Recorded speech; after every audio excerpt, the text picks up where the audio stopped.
Today we start a new topic of CNC part programming, the part programming for milling operation. સૌપ્રથમ આપણે part programming format, CNC part programming for turning and drilling એ વિશે જાણી ગયા છીએ.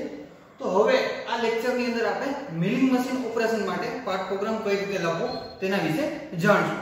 તો સૌપ્રથમ એના માટે એક ઇમ્પોર્ટન્ટ થિયરી છે જે આપણે સ્ટડી કરવી જરૂરી છે, જેનું નામ છે કટર રેડિયસ કમ્પેન્સેશન. શું કામ આ સ્ટડી કરવી જોઈએ પહેલા એ સમજી લઈએ. તો કે આપણે આની પહેલા જે ટર્નિંગ નો પાર્ટ પ્રોગ્રામ જોઈ ગયા હતા એની અંદર કટિંગ ટૂલ, જે કટિંગ ટૂલ હોય છે એનો જે પોઈન્ટ છે એને આપણે 0,0 તરીકે લેતા હતા અને એને જે રીતે મૂવ કરીએ x ડિરેક્શનમાં z ડિરેક્શનમાં એ ડાયરેક્ટલી મૂવ થતો હતો. પણ જ્યારે મિલિંગ મશીન ઉપર આવી તો ત્યારે શું હોય તો કે ત્યાં સ્પિન્ડલ, કટિંગ ટૂલની જગ્યાએ એક સ્પિન્ડલ હશે અને સ્પિન્ડલ પર એક સેન્ટર લાઈન હશે. હવે મશીન છે એને 0,0 ક્યાં લેશે તો કે આ સેન્ટર લાઈને લેશે. મીન્સ કે આપણે જ્યારે કટર ચેન્જ કરશું એ પ્રમાણે આપણો 0 છે એ મેન્ટેન કરવો જોશે અથવા તો એની અંદર ચેન્જીસ આવશે. જો એવું ના કરીએ તો શું થાય તો કે આપણે જે પાર્ટ્સ ઉપર મશીનિંગ કરવાનું છે એની લંબાઈ અથવા એની સાઈઝમાં વધારો અથવા ઘટાડો થઈ શકે. દાખલા તરીકે આપણે આ એક મિલિંગ નો એક પાર્ટ છે એમાં રેડિયસ જનરેટ કરવી છે અને બાઉન્ડરી ઉપર કટર ચલાવવો છે તો આપણે કટર રેડિયસ કમ્પેન્સેશન વગર આપણે સ્ટાર્ટ કરશું. કટરનો ડાયામીટર જો 10 mm નો હશે તો આ પાર્ટ છે આ રીતનો 5 mm ડાયામીટર ઓછો જનરેટ કરી અને કમ્પોનન્ટ બનાવશું તો આપણો આ પીસ છે એ રિજેક્ટ થઈ જશે. શું કામ તો કે આપણે આ જગ્યાએ કટરને રેડિયસ પર આ જગ્યાએ પાથ ઉપર ફેરવવાનો હતો. એની જગ્યાએ શું થયું કે આપણે ડાયામીટર લીધો તેનો 0,0 છે એની સેન્ટર લાઈન છે પણ કટર કે કટ કરશે તો કે એનો જે ટીચ આઉટર ડાયામીટર ઉપર જેનો ટીચ છે ત્યાંથી કટ કરશે. તો એના માટે આ થિયરી સમજવી જરૂરી છે. તો આપણે જોઈએ કટર રેડિયસ કમ્પેન્સેશન. સૌપ્રથમ શું કરવાનું છે તો cutter of suitable diameter is select, એટલે કે આપણે જે પાર્ટ ઉપર ઓપરેશન કરવાનું છે તો એના માટે કેટલા mm નો ડાયામીટર નો કટર સિલેક્ટ કરવો છે એ સિલેક્ટ કરવાનો. માની લ્યો કે એનો ડાયામીટર d 10 છે તો આપણે આ એક કટર સિલેક્ટ કર્યો જેનો ડાયામીટર 10 છે. સેકન્ડ શું કરવાનું છે તો કે develop the program at centre line of the cutter, એની સેન્ટર લાઈન એટલે કે d છે d/2 કરશો એટલે કે એની રેડિયસ 5 આવશે. તો કે અહીંથી 5 mm દૂર છે એક એની પાથ જનરેટ કરશે, કટરનો સેન્ટર લાઈનનો પાથ. આ પાથ ઉપર છે એ કટર ચાલશે તો એક એવો પ્રોગ્રામ જનરેટ કરવાનો છે. નેક્સ્ટ શું કરવાનું છે તો કે take cutter radius compensation by taking difference of actual cutter diameter and selected cutter diameter. એટલે કે આપણે પહેલા શું કર્યું હતું તો કે d 10 mm નો કટર લીધો હતો અને એની સેન્ટર લાઈન ઉપર આપણે પાર્ટ પ્રોગ્રામ માટે જનરેટ કરવાનો હતો. હવે શું કરવાનું તો કે હવે આપણે કોઈ પણ કટર લેવો છે. માની લો કે આપણે 10 mm નો લીધો હતો એની જગ્યાએ હવે આપણે 30 mm થી કટ કરવું છે તો 10 - 30 કરશું ડિવાઇડ બાય 2 કરશું તો શું આવશે તો કે -10 mm આવશે. તો આ -10 mm એટલે કે આ 5 mm તો હવે -10 mm દૂર લઈ અને સેન્ટર લાઈન થી એ પાથ જનરેટ કરશે અને પછી મશીનિંગ કરશે.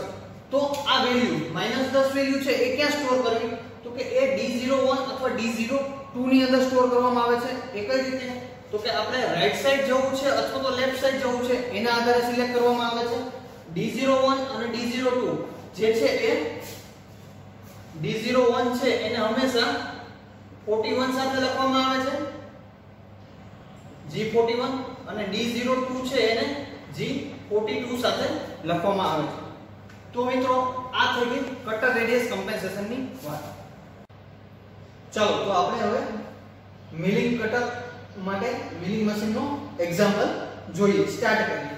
તો આપણી સામે એક એક્ઝામ્પલ આપેલો છે, વર્કપીસ આપેલો છે. SP એટલે કે સ્ટાર્ટિંગ પોઈન્ટ છે 0,0 અહીંયાથી ત્યાંથી point A B C D E અને પાછું સ્ટાર્ટિંગ પોઈન્ટ ઉપર આવવાનું છે. તો આની જે કટરની બાઉન્ડરી છે એ જગ્યાએ આપણે કટરને મૂવ કરવાનો છે એના માટેનો આપણે પ્રોગ્રામ લખીશું. તો સૌપ્રથમ આપણે સ્ટાર્ટ કરીએ. એક્ઝામ્પલની સાથે સાથે આપણને આપેલું છે ટેપ, S એટલે કે સ્પીડ આપેલી છે 1000 rpm, ફીડ આપેલી છે 100 mm per minute, depth cut 3 mm આપેલી છે અને SP એટલે કે સ્ટાર્ટિંગ પોઈન્ટ છે. Z છે એટલે કે આની થિકનેસ છે એ 3 mm ની છે એટલે કે Z છે એ -3 ડિગ્રી લેશું એટલે કટર આખો કટ કરી નાખશે. ઓકે, તો આપણે પ્રોગ્રામને સ્ટાર્ટ કરીએ. તો સૌપ્રથમ આપણે લખશું N01 પ્રોગ્રામ શું થશે? N01 G90 એટલે કે absolute programming, G90 G71 metric mode, G94 end of block. તો શું કર્યું? પેરામીટર સેટ કર્યા. N01 છે એ ફર્સ્ટ બ્લોક માટે છે, G90 એટલે એબ્સોલ્યુટ પાર્ટ પ્રોગ્રામિંગ, G71 એટલે કે metric mode part programming, G94 જે છે એ ફીડ માટે છે, mm પર મિનિટ, એ આપણે સિલેક્ટ કર્યા. નેક્સ્ટ આપણે આપણો અહીંયા સ્ટાર્ટિંગ પોઈન્ટ છે, અહીંયા છે એ કટર પડેલો છે, બરોબર. તો શું કરશું? તો સૌપ્રથમ આપણે થોડા દૂર જઈ અને કટરને સેટ કરવાનો છે, લેપટોપ કટ લેવાની છે, એટલે આપણે x માં થોડા દૂર જશું. તો એના માટે પ્રોગ્રામ લખીએ N02 G00 x -20 and of block. શું કહ્યું? આપણે અહીંયાથી આ સાઈડ છે x પોઝિટિવ છે, ઉપર જશું એમ y પોઝિટિવ છે, તો આપણે થોડો કટરને અથવા એના માટે સ્પિન્ડલને આપણે દૂર લીધું. શું કામ? તો કે આપણે કટર ત્યાં લગાવી શકીએ અને ડેપ્થ ઓફ કટ આપી શકીએ એના માટે. નેક્સ્ટ આપણે લખીએ N03 G00 z -3 and of block. એટલે કે આપણે ડેપ્થ ઓફ કટ લીધી, આપણે કટરને સ્પિન્ડલને છે એ વર્કપીસની અંદર 3 mm સુધી નીચે ઉતાર્યું છે, એના માટેનો બ્લોક લખેલો છે. નેક્સ્ટ લખીએ આપણે સ્પિન્ડલ સ્ટાર્ટ કરશું. M03 એટલે કે સ્પિન્ડલ સ્ટાર્ટિંગ ક્લોકવાઇઝ. એના આપણે RPM આપવાના છે, તો કે S1000. ફીડ આપણે સિલેક્ટ કરવાની છે, ફીડ છે 100 અને કટર રેડિયસ કમ્પેન્સેશન આપવાની છે. આપણે આગળ જોઈ ગયા એ પ્રમાણે આ આપણે છે એક એન્ટી ક્લોકવાઇઝ ચાલે છે, એટલે કે D02 ની અંદર છે આપણે એની વેલ્યુ સ્ટોર કરશું અને એના માટે લખશું G42 D02 and of block. મિત્રો આ બ્લોક સમજવો ખૂબ જરૂરી છે.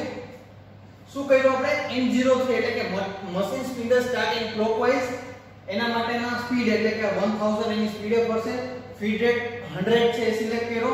હવે કટર રેડિયસ કમ્પેન્સેશન લીધી, એટલે કે આપણે કોઈ પણ જાતનો કટર સિલેક્ટ કરીએ છીએ તો એને આપણે એન્ટી ક્લોકવાઇઝ ડિરેક્શન ની અંદર ચાલુ છે, એના માટે G42 સિલેક્ટ કર્યો છે, cutter radius compensation in right side.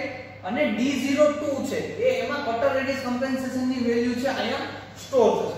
તો હવે આપણે સ્ટાર્ટિંગ પોઈન્ટ થી એ પોઈન્ટ સુધી જવું છે, એના માટેનો બ્લોક લખીશું N05 G01 x ડિરેક્શનમાં અહીંથી ચાલશું. ટોટલ 65 છે, આ 15 જશે, 65 - 50 તો 50 થશે. તો આપણે x50 એન્ડ ઓફ બ્લોક. આ શું થયું?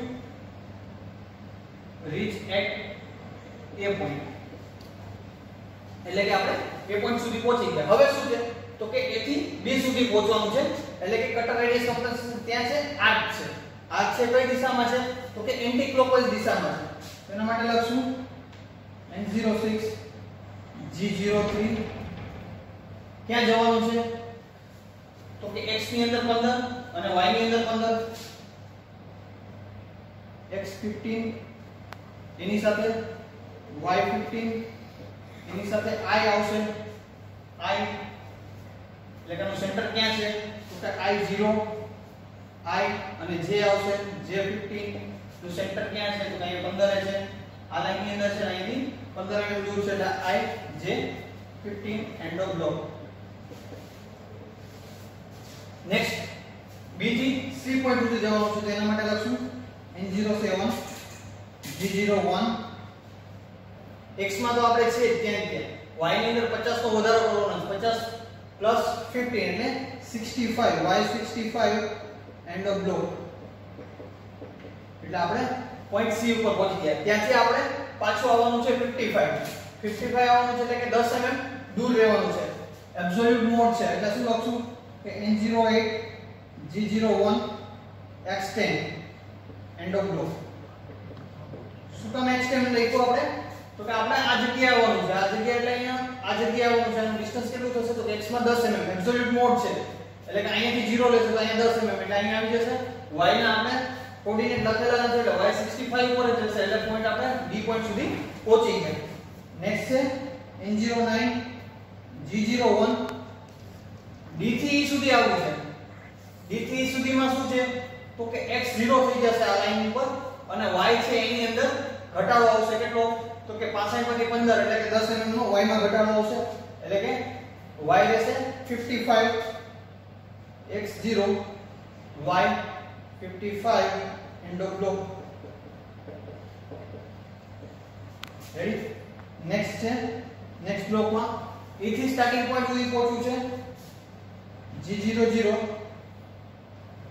y x0 છે y0 એન્ડ ઓફ બ્લોક. આપણે સ્ટાર્ટિંગ પોઈન્ટ સુધી પહોંચી ગયા. હવે શું કરશું?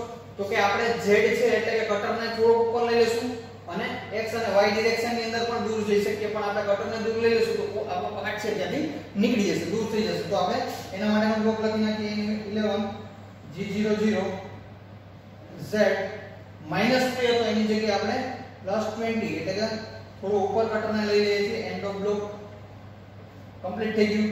પ્રોગ્રામને એન્ડ કરવા માટે G0 N12 G40 cutter radius compensation cancel અને M02 એટલે કે end of program, end of block.